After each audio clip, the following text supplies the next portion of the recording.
Staros Rīga un starosim arī mēs. Kopā ar jums LNT Staro Rīga dienas grāmatās. Ja gaisma iededz spožāk, tumsa sabiezē. Nepievērsīsim tai uzmanību. Tāda ir tumsas daba. Svarīgākais, kā apgaismotais laukums, ir kļuvis lielāks. Ir tumšs laiks, dienas kļūst arvien īsākas, bet mums vienmēr gribās kaut ko gaišu, kaut kādu prieku.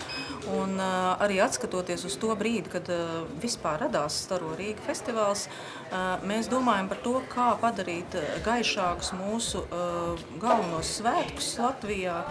Un tā arī tieši 90 gada sakarā pirmo reizi notika Staro Rīga festivāls. Un es domāju, ka tas joprojām ir viens no labākajiem veidiem, kā mums visiem kopā svinēt valsts svētkus. Rīgas vēsturiskie objekti, māju fasādes un pavisam jaunas instalācijas mums katram vēstīs kādu stāstu. Tieši šāda ir šī gada tematika – pilsētas stāsti. Runājot par pilsētu, mēs varam runāt par ļoti daudzām lietām.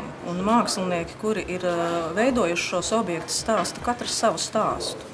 Tas var būt stāsts par Rīgu, kāds cits stāstu par kādu rīdznieku, kāds cits stāstu par savu iedomātu pilsētu. Šis stāsts radās mums ar tādu domu, kad sākotnēji biblioteka mums numur 1 restorāns ir kā tāds pats par sevīm stāsts par pilsētas skaistāko parku. Un līdz ar to šajo Staro Rīga projektu ietveros mēs ļoti labi iederējāmies ar tādu savu stāstu par vīna garšas, pasaules baudīšanas, izsmalcināto vidi. Un projektā mēs parādām vīna baudīšanas procesu, jaunu garšu meklējumu vīna pasaulē. Jaunā meklējuma pārņem ikvienu Staro Rīga dalībnieku un soli pa solim idejas sāk materializēties un kļūst par realitāti. Mēs projekta Staro Rīga ietvaros, kā Latvijas Universitātes ķīmijas fakultātes studenti veidosim gaismas un krāsas instalāciju ar nosaukumu Stabroga gaisma. Un uz valsts svētkiem Latvijā būs ne tikai raunas Stabrogs un jau dzīlēs dusošais Daugavas Stabrogs, bet arī šeit pat ķīmijas fakultātē varēs aplūkot pavisam jaunu un vēl neredzētu Stabrogu. Tur tiek izmantots galvenokārt tikai ķīmijas lietas, kas saistīs dažādas vielas, dažādas enerģijas, kā gaismu spēj izstarot, un to visu jūs varēsiet apskatīt Staro Rīga ietveros. Arī Vecrīgas sirds, Doma laukums mirdzēs visā krāšņumā un savu stāstu izstāstīs gan Doma baznīca, gan arī radio māja. Šobrīd ap Doma baznīca ir izveidotas celtnieku sastapnes, kuras ir ļoti, pateicīgas priekš gaisma objektu izvietošanas. Un līdz ar to mēs varētu arī pamatīgāk izgaismot pašu Doma baznīcu. Principā tiks izstāstīts no sākuma līdz mūsdienām, respektīvi sākot ar pirmo akmeni, ar to, ka tā baznīca pa vidu ir nodegusi, un tad tur ir parādījušās pēc tam vēlāk ērģeles, un līdz mūsdienām, apspēlējot to arī varbūt mūsdienīgā izskatā un sapratnē. Ņemsim par pamatu to, ka arī paši aparāti, kas tiek lietoti, ir tiešām arī ražoti šeit, tepat uz vietas. Iedvesma, protams, bija Čaks, jo Čakam bija skaista dzeja, ko sauc Rīga. Un es patiesībā sameklēju Latvijas radio arhīvā, un to lasīja mana vecmāmiņa, šo dzeju. Un tad es sapratu, kāpēc gan ne, jo arī vecmāmiņa jāatzīstās pagājušo gadu pēc Staro Rīga aizgāja mūžībā, un tas tā kā priekš manis ir diezgan arī personīgi. Jā, es apvienoju šo te ideju ar šo dzeju, un plus vēl, protams, muzikālais pavadījums apakšā tam visam būs, un es ceru, ka cilvēkiem patiks. Staro Rīga un staro arī tu. Aicinājums ikvienam iesaistīties un parādīt, ka radošais gars mīt ikvienā no mums. Vairāk objektu šī gada festivālā ir tādi, kur pat bez cilvēku līdzdalības īsti neizpaužās šo objektu patiesā būtība. Tas ir kā balss pārvēršās skaņā, kā teiksim, arī paši esot klāt, mēs varam ar savu līdzdalību, ar kustībām mainīt šo objektu bildes. Bet arī mēs varam svinēt Staro Rīgu festivālu arī paši savās mājās un izgatavot dažādas starojošas objektus. Mēs zinām, ka ļoti daudziem glabājās fotoarхīvos ļoti skaistas bildes. Mēs esam arī ieaicinājuši ikvienu dalieties ar visiem citiem, arī savās iepriekšējo gaismas festivāla pieredzēs un savās fotogrāfijās, ko jūs esat izveidojuši un ievietojiet mūsu fotogalerijās draugos. Līdzīgi kā mūsu emocijas fotogrāfijās, arī mākslas Staro Rīga laikā kļūst dzīva.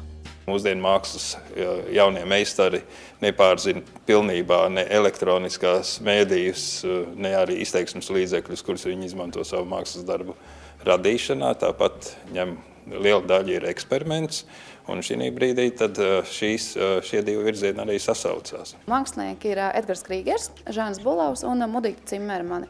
Un, ņemot vērā viņu darbu specifiku, tiek radīti 3 stilistiski dažādi animācijas projekti. Viens, kas ir veltīts mūzām Rīgā, otrs, kas ir veltīts mākslas darbiem, kas paši ir kļuvuši par mākslas iedvesmu, un trešais tāds jancīgākais ir Mudītas Cimermanis radīties suņi, kas ir šīs bēgošās idejas, kas bēg pa Pārdaugavu, slēpjās un kuras ir jāķer rokā, ja pazaudējis kāds cits pieredinās.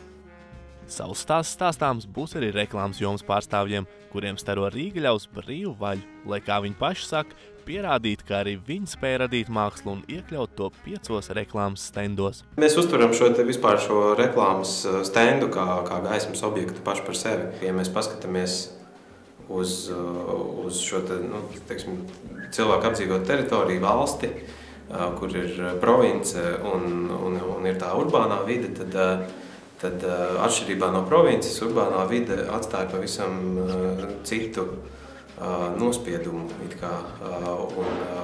un atstāja citas pēdas. Tad mēs skatījāmies uz to, ko tad pilsēta atstāja aiz sevis, un to mēs būsim parādījuši atkritumos. Nav pārsteigums, ka tieši urbānajā vidē dzimst idejas par lielajiem brāļiem, kas visu redz. Un arī šī konkrētā projekta inspirācija, kompozīcija popmūzikas Somebody's Watching Me, kur piedziedājumu dzied aizgājušais Maikls. Tur bija tā, ka Somebody's Watching Me. Viņš dzied it kā tā popmūzikas dziesma, tad viss tā traļi vaļi, bet tajā pašā laikā dziesma būtībā par to, ka viņam ir vajāšanas mānija. Mēs spēsim arī uz mirkli arī cilvēkiem, kas varbūt būs atbraukuši no laukiem, piemēram, uz pilsētu, pieejot pie šī stenda, viņi varēs uz kaut kāds mirkli sajusties, apmēram, kā pilsētnieks, kuram iespējams tā drošākā vieta ir vienīgi viņa gultā ar sievu. Startēsim ar 3 objektiem. Pirmais objekts ir pilsētu upes krastā. Nesīsim no Daugavas ūdentiņa, liesim lielās burkās. Rādīsim patiesībā savu veidu oriģinālus gaismas ķermeņus. Interesanti ir cilvēkiem būs ieraudzīt to, ka savienojums ieslēgt, respektīvi objekts, kas ir pieslēgts pie reālas strāvas un ūdens, nevienmēr ir bīstami. Tas ir savienojums lietas, kas transformēs kaut kādā ļoti smuka objektā. Patiesībā kaut kā rālāk bornīgs, lai cilvēki nedara to mājās. Tomēr ne visi stāsti jau būs izstāstīti. Kādā no Dzirnavielas pagalmiem būs objekts, kas mums pašiem liks aizdomāties, kāds tad ir mūsu stāsts. Skatītājiem ienākot iekšā, viņš tiks novietots vietā, kurā viņš būs kā novērotājs, un uz 360 grādu ekrāna viņš redzēs 2 darbojošos personāžu gaitas. Vēlme bija viņus nepiešķirt viņiem ne vecumu, ne nodarbošanos, ne laika, no kura viņi nāk, ne intereses, lai tas paliek skatītāju ziņā. Rezultāts sākas no idejas. Ideja pārvērš stāstā, un jau 17. novembrī mēs varēsim vērot vairāk kā 60 starojošus stāstus, kuri mūsu valsts svētkus padarīs neaizmirstams.